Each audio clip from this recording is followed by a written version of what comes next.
Hi, we continue in Genesis 17 as we get to the heart of the matter where the topic turns to penises. Finally, at the center of the chiasm here, as you see on the right side of the screen, this third speech. I won't go over it again, but I've been noting the last couple of videos as we look at these proposed structures of Genesis 17.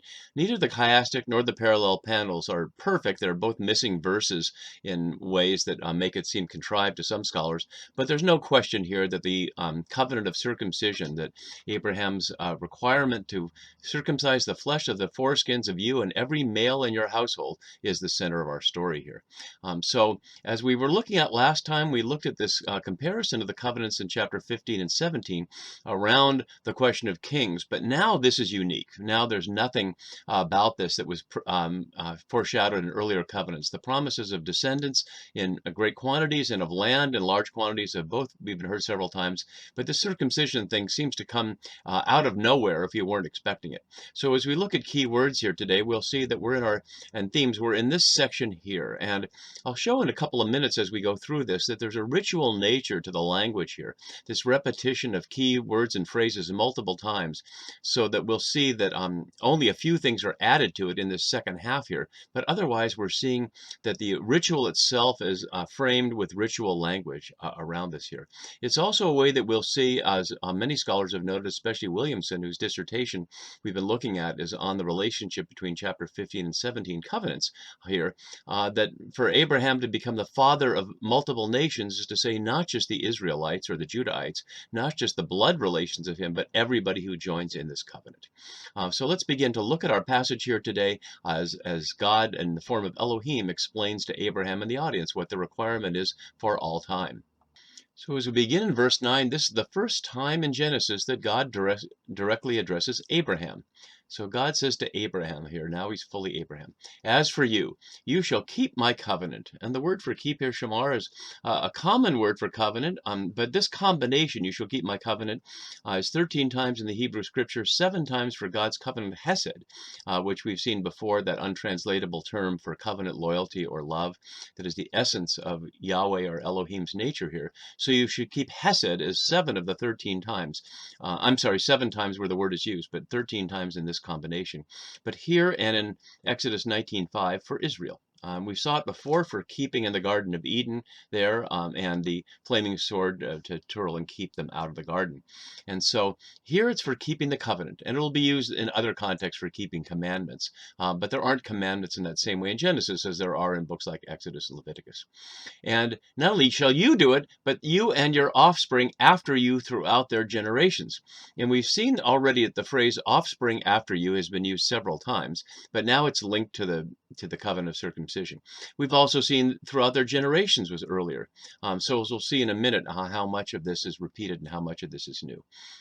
This is my covenant which you shall keep between me and you and your offspring after you. And you'll notice here, it's true in the Hebrew, but you can see it in English, throughout their generations forms a little center of a little ABA chiasm. This phrase, you shall keep my covenant, you and your offspring throughout your generations, is repeated almost exactly here. And so throughout the generations, the emphasis of this little ABA chiasm. And while I'm noting this, I should go back and note the chiasm that Grossman notes for this entire section. Let's look at that. So you can see how he frames this around the question of my covenant in verse 9 and 14b. And then the B parts is this command to be circumcised, and in B1 is the penalty for uncircumcised. Then we see the C parts, this link between flesh and the covenant, and then in D at the center, all male circumcised, including the sons of the house, a phrase we'll look at in just a minute. So there's a number of little chiasms within this, and I just showed you one, which is to highlight that the authors here are plainly turning this not only into a ritual of repetition, but to a ritual of structure to highlight the shaping of this whole story here. As the primary ritual to identify Jewish men throughout time. So you shall circumcise the flesh of your foreskins. I note, and I've noted this in other videos, but in this context, there are no words in ancient Hebrew for the specific body parts like penis and vagina. So it has to talk around it in this language here of flesh of your foreskins. Foreskins is certainly a word, as we can see down here, and it's mentioned in Leviticus and other places.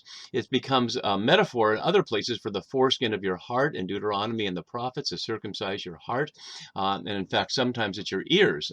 to uncircumcised ears, which is to say, not able to listen. But here, the flesh of your foreskins is very specific. It shall be a sign of the covenant between me and you. As Westermann notes, a sign fixed by God in the realm of creation of a mutual event. And the word for sign, ot, here is often a symbol which participates in what it symbolizes, which is to say here, the fertility of the initiate, as well as his entrance into an ability to perpetuate a lineage of male descendants. That from Howard Albert Schwartz. Circumcision, though, we need to talk about exactly what that would symbolize, because it wasn't unique. Many of the ancient peoples, the Egyptians in particular, practiced circumcision, and it certainly would not be visible. And it applies only to the men, so it doesn't include Israelite women, obviously, but it would only be seen in private. And so the question is this meant to be something that other people would identify you as an Israelite? It certainly is an issue much later in the time of the Seleucid reign of Antiochus Epiphanes, when the folks in the Jerusalem area wanted to, some of them at least, wanted to blend in among the Greeks who were there dominating their area, and wanted to go to the gymnasium, which of course by its very name, gymna, means naked. And so there is a context in which they would be identified as not Greek by their circumcised penises. And some went through the incredibly painful procedure of having their circumcision undone.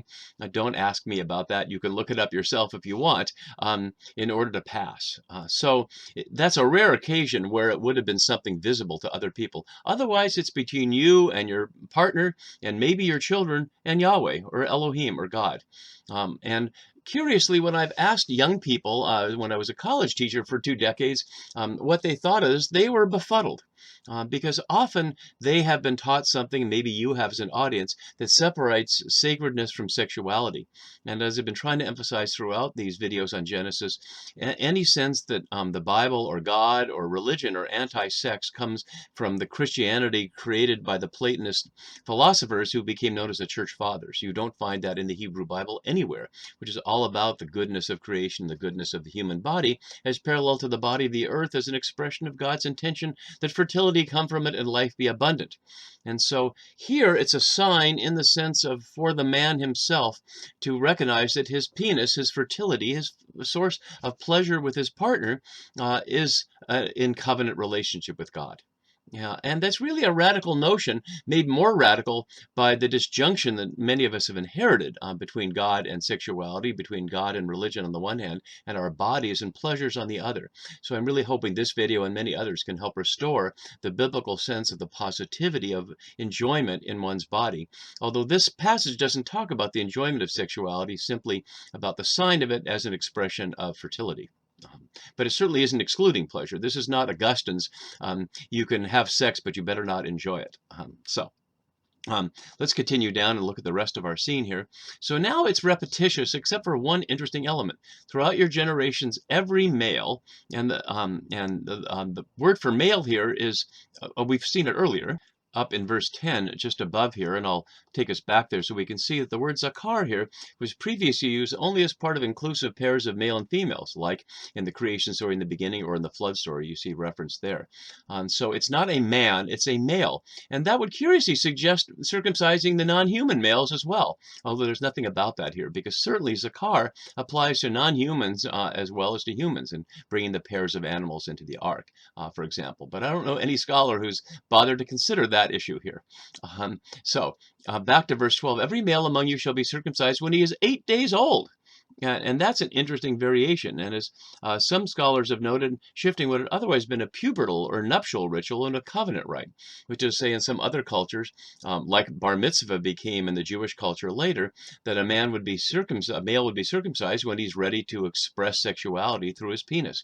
Here it's a newborn ritual as becoming a member of the community. And as Sarna suggests, because the newborn has completed a 7-day unit of time corresponding to the process of creation, although that's not explicit, but it certainly seems to make sense there. And then we have to look at an interesting phrase that's different in the Hebrew than the New Revised Standard suggests here. It says, including the slave born in your house, but literally it's a son of your house. And we'll see that here back in the next verse as well, 17, 12, and 13, and we'll see it another time. The slave, but it isn't slave, it's the son of the house, and the one bought from the money from any foreigner. And here it's a son of outside. So this is making a distinction here, the son of a foreigner versus the son of the house. And the translators are putting slave in here because plainly Abraham and Sarah only son is Ishmael. So this has to suggest someone who's in the house, but not their son. In other words, not Abraham and Sarah's son, but the son of the house.